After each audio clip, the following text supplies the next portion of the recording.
Salut, bonjour à tous et bienvenue une fois de plus sur la chaîne Agriculture et Élevage Cameroun Afrique. Aujourd'hui, nous allons parler de comment avoir 5 400 000 francs avec seulement 10 porcs. Beaucoup de gens pensent que c'est pas possible. Si c'est bien possible, ceux qui ne croient pas que c'est possible, regardez cette vidéo jusqu'à la fin et ensemble nous allons faire des calculs et vous allez comprendre pourquoi je dis nous pouvons avoir 5 400 000 minimum avec seulement 10 porcs. Donc cette vidéo aussi c'est pour vous encourager à vous lancer. Et pour ceux qui ne croient pas en élevage de porc, suivez cette vidéo. Nous allons faire des calculs ensemble et vous allez comprendre pourquoi je dis cela. Donc ensemble, suivons la vidéo jusqu'à la fin. Nous allons faire des calculs et nous allons tous comprendre pourquoi c'est possible et comment c'est possible d'avoir 5 400 000 minimum avec seulement 10 porcs. Donc ensemble, suivons la vidéo jusqu'à la fin. Après le générique, nous allons continuer la vidéo.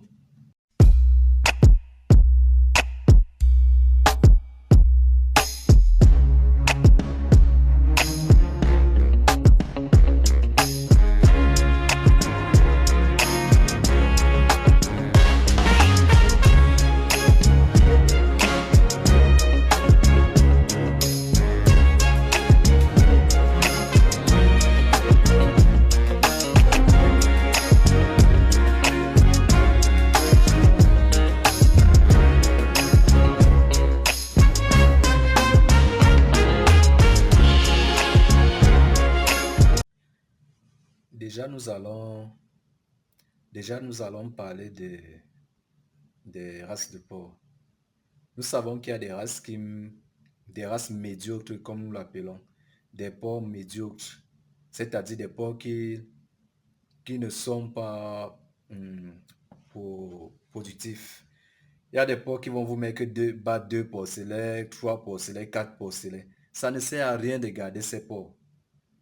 Si vous avez une truie qui vous met bas, 5, 4, 3, abattez-la, envoyez-la à l'abattoir. Ce n'est pas une bonne race et elle va vous faire perdre, elle va vous faire tourner en perte parce que vous la nourrissez, vous donnez l'aliment. Donc, prenons des races, des très bonnes races. Il y a des critères de sélection pour avoir des très bonnes races qui mettent bas vraiment. À chaque mise bas, il y a toujours des défauts. Il y a des porcs qui vont vous, il y a des porcelets il y a des truies qui vont vous donner 2, 1, non. Dès qu'une de vos truies vous donne un porcelet, il y en a qui donnent un. Mais si une vous donne 1, 2, 3, 4, il faut l'envoyer à l'abattoir. C'est une mauvaise race et elle va vous faire perdre. Elle va vous faire tourner en bête. Donc, toujours chercher les races qui se reproduisent rapidement. Donc, c'est une précision que je tenais à faire avant de commencer la vidéo. Il y a des techniques pour choisir des bons reproducteurs. Il y a des techniques. N'allez pas acheter des porcs seulement pour acheter parce que vous voulez acheter des porcs. Non, il y a des petites techniques, des astuces pour vraiment sélectionner des bonnes reproductrices. Déjà, j'ai fait une vidéo. Si vous regardez dans la chaîne, j'ai fait une vidéo où je montre comment sélectionner une bonne reproductrice. Et donc, faites un peu ça lorsque vous partez, sélectionnez vos reproducteurs pour vous lancer. Faites une bonne sélection. C'est là qui détermine, c'est ça qui va déterminer votre rentabilité. Et c'est ça qui va vous permettre de vous en sortir. Donc, ensemble, regardons la vidéo jusqu'à la fin et nous allons découvrir comment se fait 5 400 000 par an avec seulement 10 porcs. Donc, suivons la vidéo. Je suis Joël Dalefoussine et aujourd'hui je vais vous parler de comment avoir 5 400 000 avec seulement 10 porcs. Seulement 10 porcs, comment avoir 5 400 000 par an. Ça c'est le minimum parce que vous pouvez bien avoir plus de ça. Donc 5 400 000 c'est le minimum avec l'élevage de porc au Cameroun. Voilà pourquoi je dis ça. Donc entrons dans le sujet et ensemble voyons les techniques que nous utilisons pour avoir cette somme.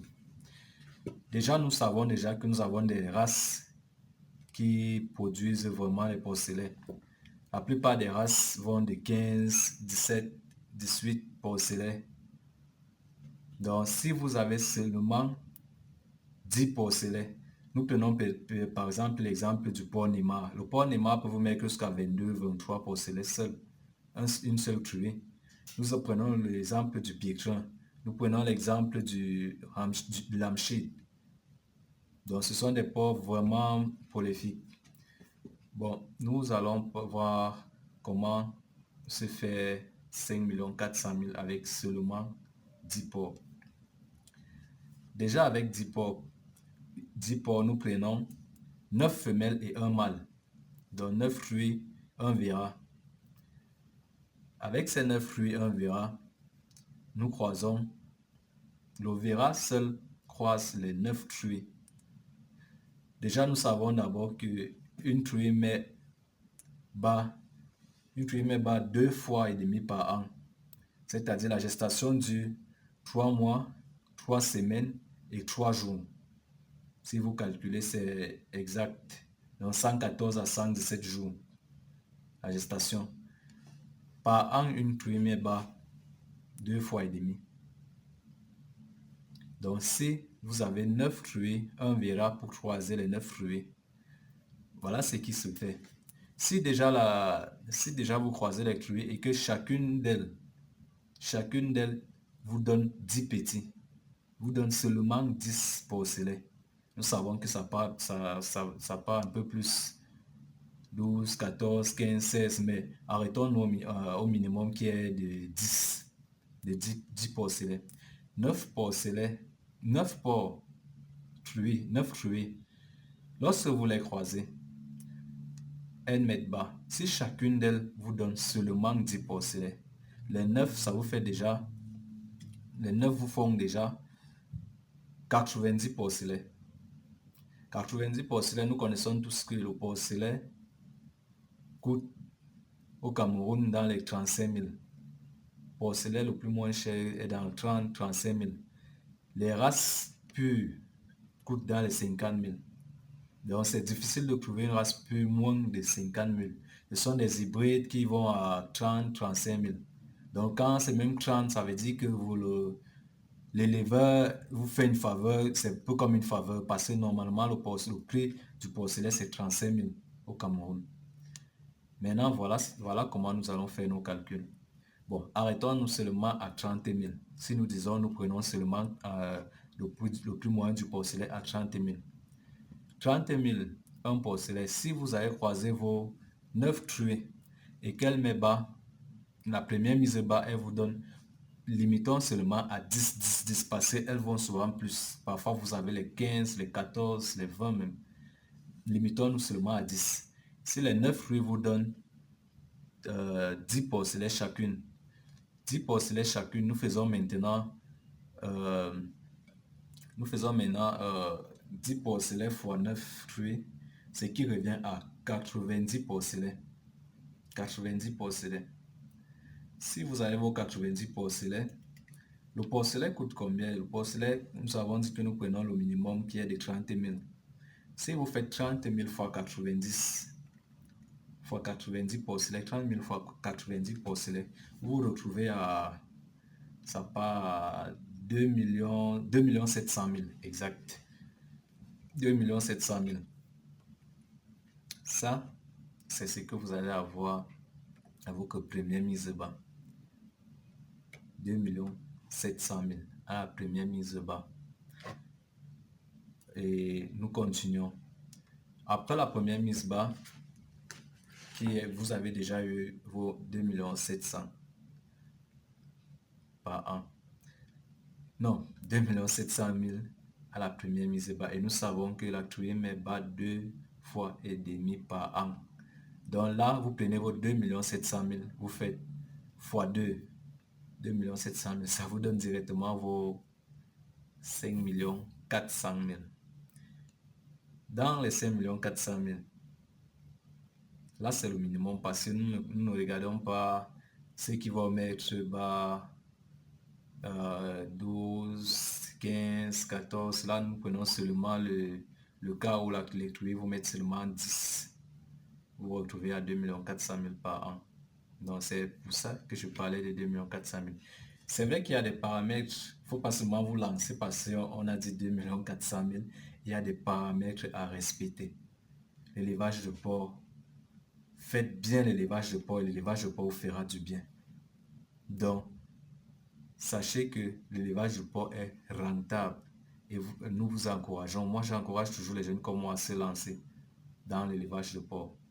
C'est vraiment un élevage rentable et tellement beau. Donc, il y a des paramètres, vous devez chercher à vous former ou alors chercher un fermier bien formé pour tenir votre ferme. Il y a des petits paramètres qu'il faut toujours maîtriser pour réussir dans l'élevage de porc. Donc, si vous vous lancez, vous pouvez choisir de vous lancer dans la reproduction, vous pouvez choisir de vous lancer, devenir naisseur ou engraisseur. Vous devez savoir que quand vous vous lancez dans l'élevage de porc, vous devez avoir un objectif. Vous pouvez décider de devenir soit naisseur, soit engraisseur.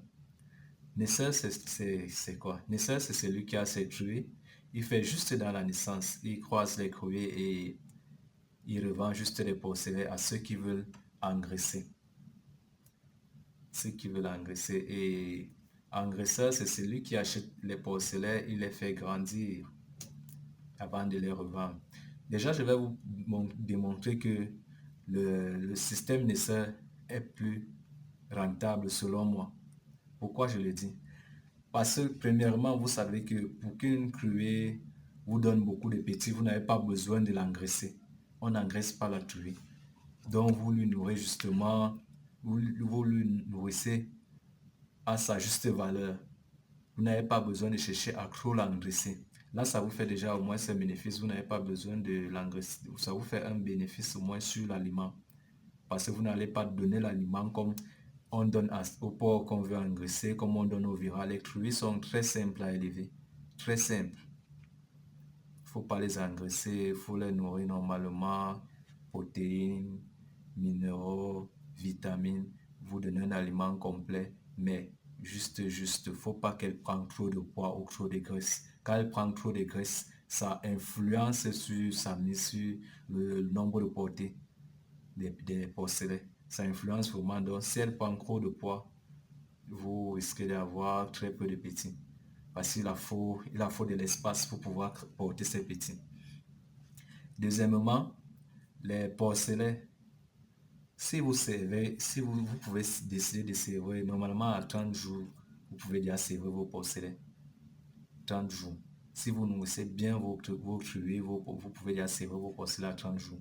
Vous n'avez pas besoin de trop d'aliments comme les porcelets destinés à l'engraissement.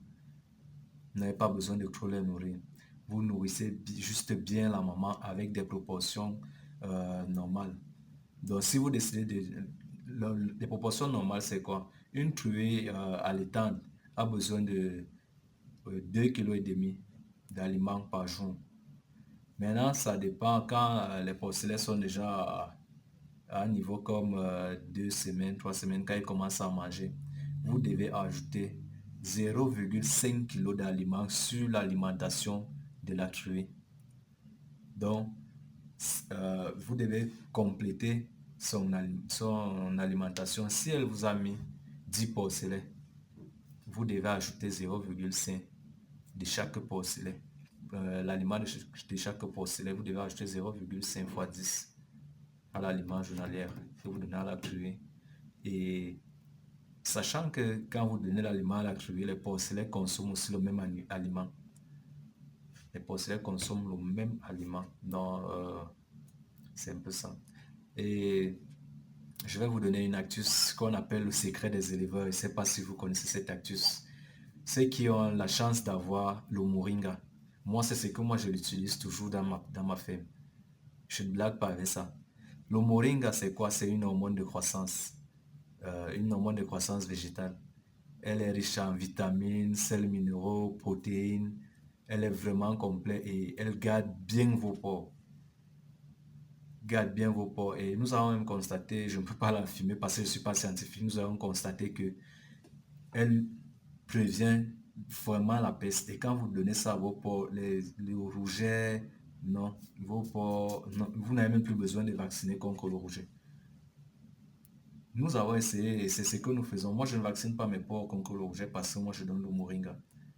Renseignez-vous, tapez même sur YouTube, renseignez-vous sur le moringa. Vous allez voir que c'est vraiment c'est vraiment une plante miracle, comme on le dit. Le moringa est très efficace dans l'élevage. Pour ceux qui ne le connaissent pas encore, cherchez à avoir du moringa quand vous faites l'élevage. C'est vraiment quand vous avez peut-être des porcelets qui ne grandissent pas ou alors des poussins, des poulets qui ne grandissent pas ou les lapins. Mettez le moringa dans l'aliment et vous allez vous-même constater. Mettez le moringa dans l'aliment et vous allez vous-même constater l'évolution de vos sujets. Donc c'est un peu l'un des secrets que beaucoup d'éleveurs cachent. Je ne sais pas pourquoi ils ne veulent pas dire la vérité aux éleveurs.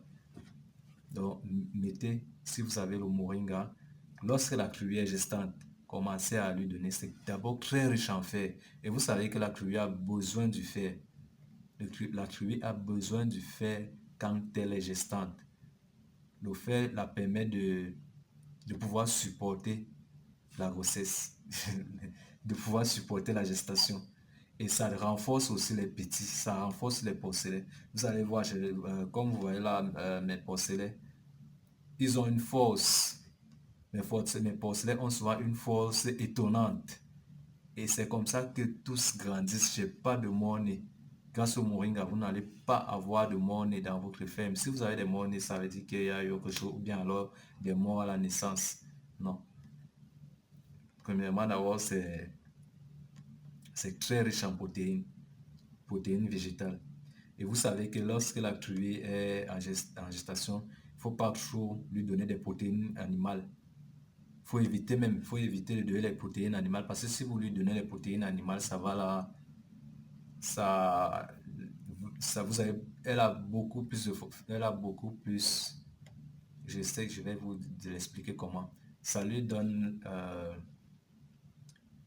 ça développe le cannibalisme. Ça développe le cannibalisme. C'est l'une des choses qui fait en sorte que certaines truies mangent leur porcelet à la mise bas. Parce qu'elle veut combler, elle veut combler parce qu'elle est habituée à avoir des protéines animales et ça lui donne l'envie de consommer ses porcelets. Donc, réduisez les protéines animales dans vos formules alimentaires. Visez beaucoup plus sur les protéines végétales. Donc, comme je dis, le moringa est vraiment important, très important pour l'élevage. Quand vous utilisez le moringa, vous n'avez plus besoin d'utiliser le prémisse. Vous n'avez plus besoin d'utiliser le prémisse. Et le moringa est bien plus moins cher que les prémices que nous utilisons. Et c'est en plus bio. Le moringa est bio.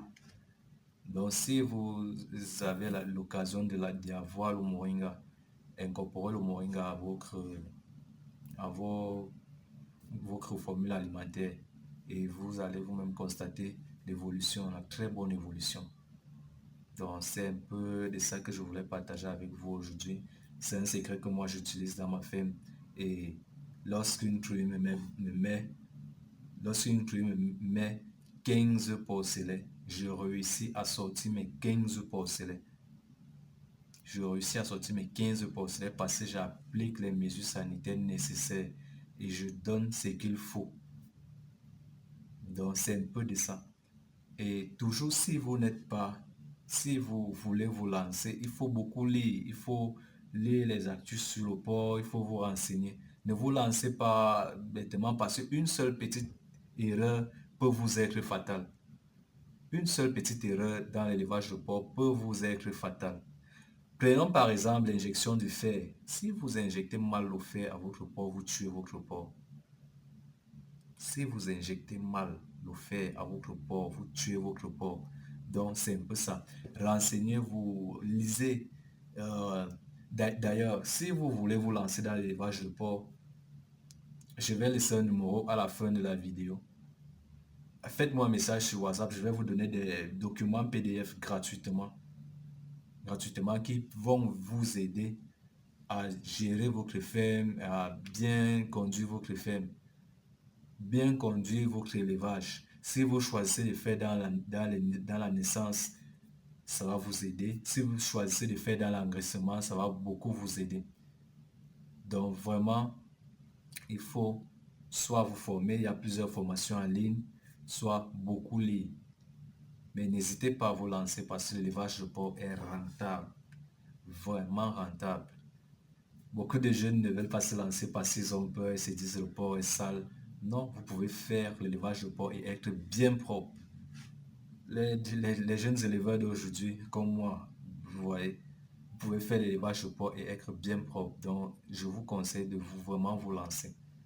Si vous avez un peu d'espace, lancez-vous. En plus, le porc a il y a plusieurs dérivés quand vous faites dans le porc. La fiente de porc, vous pouvez traiter la fiente de porc. Si vous faites dans l'élevage de porc et vous ne savez pas comment traiter votre fiente de porc, je vais laisser le numéro à la fin de la vidéo et vous pourrez me contacter. Je vais essayer de vous parler comment moi je traite la fiente de mes porcs. Donc, c'est un peu de ça que je voulais partager avec vous. Donc, si vous n'êtes pas encore abonné à la chaîne, abonnez-vous et ensemble, comme d'habitude, nous nous vérifions des expériences, nous faisons des expériences dans l'élevage de porcs, de poules, de lapins, de poissons et nous partageons toujours des petites astuces comme celle-ci.